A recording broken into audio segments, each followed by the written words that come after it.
महाराज सबसे पहले अपना नाम और परिचय बताइए। जी, मेरा नाम महंत सुमित उपाध्याय, महंत काल भैरव मंदिर, वाराणसी, उत्तर प्रदेश। महाराज जी, जो अघोरी होते हैं, अघोरी बनने के लिए सबसे पहले कहाँ से शुरुआत होती है, उसके बारे में बताइए। देखिए, सबसे पहले अघोरी बनने के लिए तो सबसे पहले ईश्वर की प्रेरणा आती है कि आप अब सामाजिक जीवन से आप मुक्त होकर केवल ईश्वर में विलीन हो जाइए। और जब ईश्वर में जब विलीन होते हैं तो बनते हैं फिर अघोरी। फिर उनकी जो साधना बहुत ही कठिन, बहुत ही तप कर कर वो फिर अघोर का बनने के प्रयास करते हैं कि अघोर बनना कैसे। अघोर सभी के बस की बात नहीं है अघोर बनना। वैसे तो आजकल देखेंगे कि बहुत से लोग पैसा मांगने के लिए हड्डी का माला टांग कर घूम रहे हैं और इस तरह की जो है जो आपको अघोर के लिए बनने के लिए एक अघोर का स्वरूप बनाकर जो है घूम रहे हैं। पर जो रियल अघोर होते हैं वो आपको दिखेंगे अमावस्या के दिन। वो भी बड़े भाग्यवान होंगे आप, तो ही वो आपको दिखेंगे। पहली बात, अघोर जो रियल अघोर है वो तो पहली बात आपको कैमरे पे आएगा नहीं, क्योंकि उनको ना सामाजिक जीवन में, क्योंकि उनसे आप कभी किसी हम लोग कभी ऐसे क्या अघोरी पर मैं तो महंत हूँ मंदिर से, मैं तो अन्य दिव्य पुरुषों का जो है दर्शन करना, ये तो मेरे लिए बाबा के आशीर्वाद से सौभाग्य की बात है कि मैं ऐसे ऐसे दिव्य पुरुषों का जो मैं दर्शन प्राप्त कर लेता हूँ। वरना बाबा के चरण में बैठ के जो है ऐसे लोग मिल जाए, ऐसे लोग दुर्लभ लोग कहाँ दिखेंगे किसी को। तो मैंने एक आध बार अघोर से या एक आध कोई ऐसे संतों से मैंने कहा मैं आपके संग एक तस्वीर लेना चाहता हूँ। तो उन्होंने बोला कि अरे आप ये मृत के संग क्या तस्वीर लेना, मैं तो मरा समान, मैं तो 100 के समान हूँ, मेरे संग क्या तस्वीर ले। आप खुद ही इतनी सुंदर काया भगवान आपको दिए हैं, आप अपने संग तस्वीर लीजिए किसी से। उनका ये सवाल था। और वो जो है कि मतलब कैमरा में आते ही नहीं, ना किसी के संग फोटो खिंचवाते। और मैंने तो ऐसे से जीवन में साधुओं को देखा है कि जो कोई नारायण उपासना कर रहे हैं, कोई कुछ कर रहे हैं, तो मतलब पहले भगवान का काल भैरव जी का प्रसाद जो है लेते हैं और इन्हीं से ही उनका जो है कि खाना पीना पहले सब इसी जगह से है। गंगा में पहले उनको अर्पण कर देंगे। जैसे हम उनको दाल चावल या कुछ भी मंदिर का भोग आरती का कोई भी सामान देते हैं तो वो डायरेक्ट नहीं खाते, फिर उसको जो गंगा में पहले डाल के ऐसे पानी वैसे बोरने के बाद फिर उसको जो है खाते हैं। अघोर जो होते हैं, अघोर तो पहली बार जल्दी बस किसी मनुष्य से बात नहीं करते। वो ना उनको कोई मतलब भी नहीं मनुष्य से, उनको कोई मतलब ही नहीं मनुष्य से। उनका बस दो ही तीन चीज़ है उनको खाने के लिए। वो अघोर पंथ में उनको मांस चाहिए, चाहे वो मुर्दे का हो चाहे वो किसी भी चीज़ के हो। लेकिन अब ये सब चीज़ों जो है विलुप्त होती जा रही है धीरे धीरे, क्योंकि अब जब से मोबाइल और ये इंटरनेशनल दुनिया सोशल मीडिया आई तो अब ये लोग जो है धीरे धीरे धीरे विलुप्त होते जा रहे हैं। और ये लोग जो है अब जल्दी रात में तो अभी तो हम आपको जैसा कि इसके पहले बताया कि अभी हम एक दिन रात में मणिकर्णिका घाट पर गए थे। तो गमी पड़ी हुई थी किसी हमारे परिचित की। तो उस दिन रात को करीबन लगभग 2:30 बज रहे थे और हम लोग 3-4 लोग थे। तो हम लोग वहाँ से गमी से हम लोग जो मणिकर्णिका घाट से जो पंचगंगा घाट की तरफ से हम लोग ऊपर सीढ़ी चढ़ने के लिए जब हम आए तो आज वहाँ पे हमने देखा कि मतलब कुछ ऐसे ऐसे अघोर हमें दिखे। मतलब कि ठंड का दिन था, काफ़ी कोहरा था ठंड में। मतलब ये ठंड में इस तरह के मतलब स्नान करना, इतना देर तक स्नान करना, पहली बात ये आम व्यक्तियों के लिए नहीं है। जहाँ हम लोग गंगा जल छिड़क के हम लोग कह रहे हैं कि चलेगा बाद में, वहाँ पे इतने ठंड में वो लोग इस तरह नहा रहे हैं। तो मतलब ये तो एक अद्भुत अपने आप में है कि मतलब ठंड में इस तरह जो साधक में वो साधना कर रहे हैं उनको पता नहीं। और अघोर का मतलब ही एक अलग जीवन है। उनकी जो हम क्या उसकी शब्दों से कुछ बातों से इसकी जो सिद्धि प्राप्ति होती है अघोर अघोर की, तो क्या लगता है कैसे बचपन से ही इसकी प्रक्रियाएं शुरू हो जाती हैं कि क्या रहता है, कुछ नहीं, इसके बारे में। अघोर की जो पता है ना, अघोर की जो सिद्धि होती है वो लोग आपको पहले भैरवी साधना, भैरव साधना ही करने के बाद जो है वो लोग इसका पहले साधना करते हैं। इनकी बहुत कठिन बताए ना, बहुत कठिन से कठिन साधना होती है।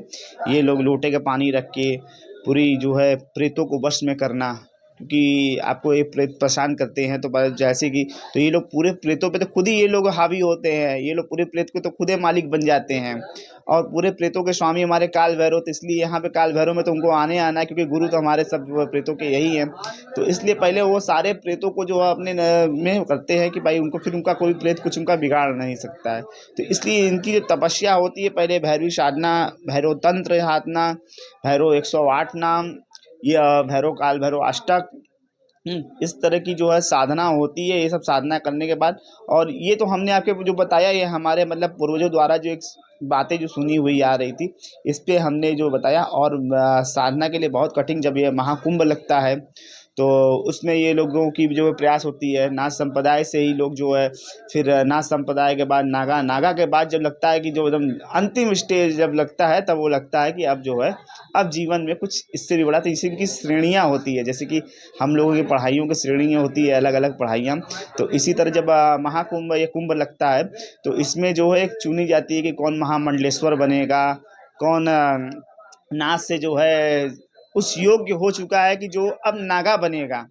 तो ऐसे ऐसे इन लोगों की विद्या, ऐसे ऐसे लोगों की है कि विद्या के अनुसार, जैसे आप शंकराचार्य के लिए आपने देखा होगा कि उनको 10,000 मंत्र, 4 वेदों जब कंठस्थ होते हैं, तो उसके लिए वो लोग इस तरह की पढ़ाइयाँ और इस तरह से मंत्रों द्वारा फिर ये लोगों की जो विद्या के अनुसार ये लोग अपने आप को सिद्ध करते हैं कि मैं इस योग्य हूँ ये कार्य करने के लिए, इस पद पे बैठने के लिए मैं वो हूँ। जैसे अभी आपने राम मंदिर के लिए देखा, हालांकि कि अभी कितनों विद्वानों की गिनती हुई कि ये पुजारी अब यहाँ के लिए नियुक्त होंगे, तो इतने पुजारियों में फिर उनकी नियुक्ति हुई, तब वो यहाँ पर जो है राम मंदिर के जो भगवान श्री राम की जो है अर्चक बने। तो इस तरह से जो है तो अघोरी और जो नागा होते हैं महाराज जी, तो क्या दोनों में कुछ डिफरेंसेस होता हाँ, है? दोनों अलग होते हैं। अच्छा। हाँ, दोनों दोनों अलग होते हैं। नागा जो होते हैं वो बनते हैं, जैसे मैंने ना, नागा नागा जो होता है बीज की सीढ़ी है, नागा से भी बनते हैं फिर अघोर। जब उनके पे एकदम पूरी तरीके से हावी हो जाते हैं, जो पूरी सामाजिक दुनिया से एकदम अलग हो जाते हैं, तब वो अघोर बनते हैं। अघोर बनना मतलब कि समझ लीजिए कांटे के कील पे बैठना। इनकी जो एक आसन बनेगी, तो इनकी जो विद्या है, ये तो आपको पूरी तरीके से, तो आपको जो एकदम जो अघोर, लेकिन बताया ना कैमरे में तो शायद मिलेंगे नहीं आपको, तो यही आपको पूरी इस तरीके से बता रहे हैं कि उनको, अब इसको जो एक चौकी बनती है, वो चौकी में पूरी कील बनी हुई होगी, ठीक है, उस कील पर जो है वो बैठते हैं। हम्म, हाँ, उस कील पर ये लोग बैठते हैं, और उस कील पर बैठ के पहले वो जो पूरी होती है लिंग, तो वो लोग पहले से ही अपना जो है, जब नागा बनते हैं तभी उनका लिंग का वो चीज़ें जो है ख़त्म कर दी जाती है, क्योंकि उसमें जो नागा बनते हैं, क्योंकि उसमें जो है आप देखेंगे उनके लिंग में लोहे की जो है सरिया टाइप की वो डाल के, नथुनी डाल के वो देखते, गले में सिक्कड़। तो ऐसे उसके बाद जब वो आखिरी श्रेणी में आती है, तो फिर वो नाव के कील पे बैठते हैं, चौकियों पे, नाव के कील पे चौकियों में बैठना है।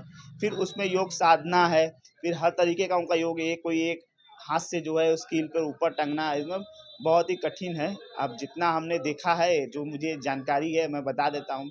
अब उसके अलावा अच्छा, अघोरियों को कहा जाता है कि ये 100 साधना करते हैं और बहुत सी चीजें उनके अंदर रहती हैं, कर लेते हैं, और अमावस्या के दिन ही ये लोग मिलते हैं, ऐसा हाँ, है क्या? अमावस्या के दिन क्या होती है कि सारे प्रेतों को जो है, सारे प्रेत बाहर होते हैं। सारे प्रेत घूमते हैं, सारे प्रेत बाहर होते हैं, और हर तरीके का जो भी तंत्र साधना सिद्धि प्राप्ति की होती है, वो अमावस्या के दिन ही होती है। अमावस्या के दिन ही होती है, तो इसलिए हर महीने की जो अमावस्या होती है उसमें तो आपको मिलेंगे ही, और फिर दीपावली आपकी है ही है। तो इसमें आपको जो है कि अमावस्या में आपको इस तरह सब तंत्र, जितना ही तंत्र विद्या की जो बुक आती है, अपन अभी तो विलुप्त है कुछ, मतलब ऐसी तो अब मार्केट में मिल नहीं सकती है, क्योंकि ये तो बाकी जो पुराने इनके गुरुओं द्वारा लिखी गई जो चीजें हैं, वही पे वो लोग आधार के, उसको आधार बना के उसी पे चलते हैं। क्योंकि जो आधार उनका वो बना हुआ, जो उनके गुरु बनाए हुए हैं, उसी की को की उस बुक, क्योंकि ये सब दुर्लभ बुक है, ये सब आपको मार्केट में अब नहीं मिलेंगे। तो अघोर पंथ में भी क्या गुरु परंपरा चलती है? अघोर परंपरा में चलती है, बिल्कुल बिल्कुल चलती है, अघोर परंपरा में चलती है, क्योंकि अघोर जो होता है वो, अघोर जब लास्ट श्रेणी में आते हैं, तो वो अपनी विद्या जो है किसी न किसी को देते हैं। जैसे, तो अब हमारे क्या देखिए, जब पहले हमारे काल भैरव मंदिर में, जैसे कि आप तो मतलब ऐसे लोग बचे बचे नहीं हैं, तो पहले हमारे क्या होता है कि कुत्ता झाड़ना, सांप का काटना, कुत्ता मतलब वो हर एक चीज़ की जो है दवा, जिस रंग का आपको कुत्ता काटता था, लोग मतलब झाड़ते तो मट्टी तोड़ के जो है दिखाते, देखिए कि लाल कुत्ता काटा है, काला कुत्ता काटा है। तो इस तरह अब ये सब चीज़ें विलुप्त होते जा रही दिन प्रतिदिन। महाराज जी, आखिरी सवाल है कि असली अघोरी और नकली अघोरी की बात हम लोगों के बीच में हुई है, तो क्या की पहचान कैसे कर सकता है एक आदमी? क्या देख लगता है? देखिए, पहला चीज़ तो असली अघोरी नकली अघोरी में, असली अघोरी पहली बात, वो इंसानों से कोई मतलब नहीं रखते, उनका इंसान से कोई मतलब नहीं, इंसान से इतना ही मतलब है कि बस उनका मांस मुर्दा रहता है, तो उसको खाने से मतलब रखते हैं वो। हाँ, तो वो मांस खाने से मतलब रखते हैं, और उनको इंसानों से ना उनसे पैसा चाहिए, ना उन्हें कुछ चाहिए। उनका जीवन केवल जो है उस पंथ के लिए है, उसकी मेरी वो समर्पित है, और वो आपसे कभी कुछ मांगेंगे नहीं। कभी अगर दुर्लभ मिल गए, या तो आपके ईश्वर की प्रेरणा हो गई कि आपको दर्शन देने की इच्छा हो गई, तो वो आपसे जो है मिलेंगे, आपका कल्याण करेंगे, हाथ रखेंगे, चलता बनेंगे। वो आपसे कुछ न पैसा चाहिए उनको, न कोई चीज़ चाहिए। उनका काम ही है कि बस समा कल्याण करना। पहले वो तो मनुष्य से उनका कोई मतलब नहीं है, उनको मनुष्य से उनको लेना-देना ही कुछ नहीं है। वो आते हैं, लेकिन कभी ऐसा होता है कि मतलब जैसे मैंने आपको बताया कि मंदिर में जो मेरे दर्शन के माध्यम से मुझे जो दर्शन हो जाते हैं, तो इस वजह से आपको जो है कभी अगर देखना भी हो, तो आप जैसे मशान पे रात्रि में अमावस्या-वमावस्या में जाइए, तो हरिश्चंद्र है वहाँ पे, लेकिन वो लोग रात्रि में मिलते हैं और जल्दी मिलते नहीं हैं। कुछ लोग ऐसे हैं कि आप पूछेंगे तो वो कैमरा पे बात नहीं करेंगे, क्योंकि वो अपनी साधना में आते हैं, पूजा करते हैं, पूजा करके वहाँ विलुप्त हो जाएंगे, वो कभी नहीं आपको दिखेंगे। ये जो मंडवाल वगैरह पहन के और तमाम जो इस तरीके के लोग दिखते हैं उनके बारे में क्या है?